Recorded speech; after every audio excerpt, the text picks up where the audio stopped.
Hey, thanks for joining me. Today we're jumping right into something that might just be the most important adventure you'll ever take, and that's the journey inward.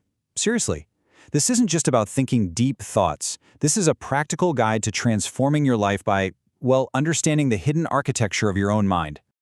You know, this quote really nails it. We're constantly pulled in a million different directions, right? So let's think of this as an expedition.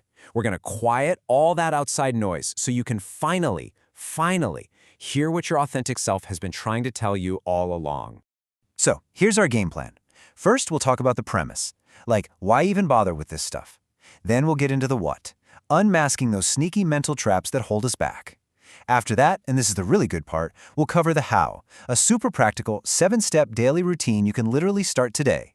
And finally, we'll tie it all together with the big goal, living a life that feels genuinely, authentically you. Okay, let's start with the big why. Why are we even doing this? Well, because if you want to build a life that feels clear and purposeful, you've got to understand the blueprint of your inner world first. We're about to become the architects of our own minds. The honest truth is, it's so easy to get disconnected from who we really are. Life happens, right? But this guide, it's not about becoming some new person. It's about finding your way back to the person who's already in there, maybe just buried under a few layers of shoulds and old habits. Consider this your map home. All right, now that we know why we're on this journey, let's look at what's getting in the way. You can't change course if you can't see the invisible fences boxing you in.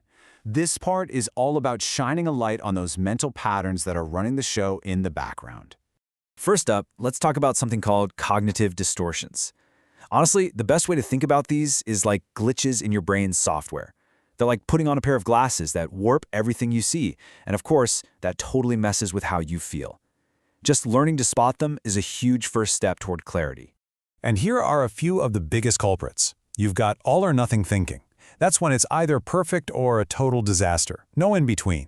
Then there's catastrophizing, where your mind just loves to jump to the absolute worst-case scenario. And personalization, that's when you blame yourself for things that have nothing to do with you. Ringing any bells? Yeah, for most of us it does. And then there's the inner critic. You know, that lovely roommate in your head who never pays rent but has an opinion on everything. It's that voice that's always judging you. And here's the craziest part. It often thinks it's protecting you, from getting hurt or failing, but its methods are just plain harsh, and they absolutely do not work. Just look at the difference here. On the left, you've got that classic inner critic line, "I am a failure." It's so final, so heavy. But look at the right. The reframe doesn't pretend the setback didn't happen. It just changes the meaning. It goes from being a verdict on your worth to simply being an opportunity to learn. That one little shift, that's the whole game.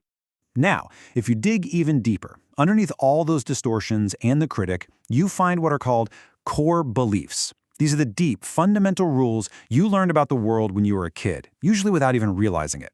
They are the operating system running in the background, shaping how you interpret literally everything. So let's try a little experiment right now. Go ahead and finish these sentences. Don't think about it. Just what's the very first thing that pops into your head? I am, people are, the world is. Seriously, whatever just came up is a powerful clue to the unconscious beliefs that are steering your ship. This chart is so powerful because it shows how our feelings today are so often just echoes from the past. So look at that first column, a trigger, right now, like getting passed over for a promotion, leads to an emotion, like anger. But the real root of why it hurts so much might be a core belief you formed decades ago, like I'm not competent, that started way back in childhood. This is how you turn a big, messy feeling into something you can actually work with. Okay, we've looked at the why and the what. Now for the part you've been waiting for, the how. This is where the rubber meets the road. This is your actual, actionable blueprint for building that muscle of self-awareness, day by day. And this is it. This is the heart of the whole practice.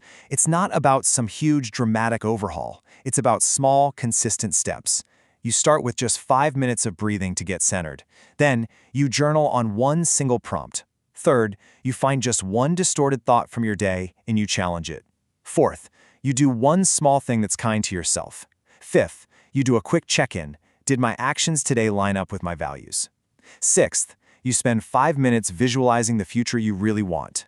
And last, before you go to sleep, you write down one little insight you had. That's it. It's totally manageable, and over time, it is absolutely transformative.